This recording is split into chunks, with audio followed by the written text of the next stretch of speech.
ഒരു വർഷം മുൻപ് ലിബിയയിലെത്തിയ 110 മലയാളി നഴ്സുമാരാണ് ഇപ്പോൾ നാട്ടിലേക്ക് മടങ്ങാൻ കഴിയാതെ കലാപഭൂമിയിൽ കുടുങ്ങിക്കിടക്കുന്നത്.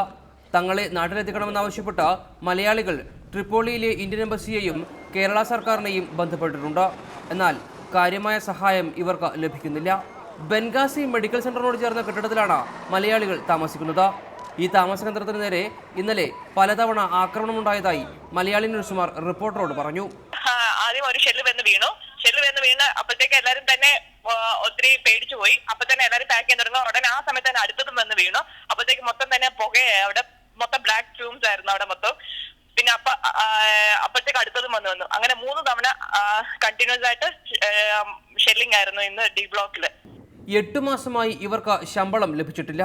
ഭക്ഷണ സാധനങ്ങൾ വാങ്ങാൻ പുറത്തേക്ക് ഇറങ്ങിയാൽ വെടിയേൽക്കുമെന്നതാണ് ഇപ്പോഴത്തെ അവസ്ഥ. ഫുൾ ടൈം ഇതൊക്കെ തന്നെ വെടിവെപ്പ് തന്നെ. അതുകൊണ്ട് നമ്മൾ പകുതിയിലധികം പേടിച്ച് നമ്മൾ പുറത്ത് പോകാറില്ല. പുറത്ത് പോയി തന്നെ നമുക്ക് നടന്നു പോകാൻ പറ്റത്തില്ല. ടാക്സിക്ക് നമുക്ക് പോകാൻ പറ്റും. പോയി കഴിഞ്ഞാൽ തന്നെ പകുതി നമ്മൾ തിരിച്ചു വരത്തില്ല എന്നുള്ളൊരു പ്രതീക്ഷയിലാണ് നമുക്ക് പുറത്ത് പോകാൻ. 1500 കിലോമീറ്റർ യാത്ര ചെയ്താൽ മാത്രമേ ഇവർക്ക് ട്രിപ്പോളിയിലെത്താൻ കഴിയൂ. ആഭ്യന്തര യുദ്ധം രൂക്ഷമായതിനാൽ റോഡ് മാർഗം യാത്ര സാധ്യമല്ല. 300 കിലോമീറ്റർ യാത്ര ചെയ്താൽ ലെബറാത്ത് വിമാനത്താവളത്തിലെത്താം. എന്നാൽ വിമാനത്താവളത്തിലേക്കുള്ള യാത്രയ്ക്ക് ആരുടെയെങ്കിലും സഹായം കൂടിയേ തീരൂ.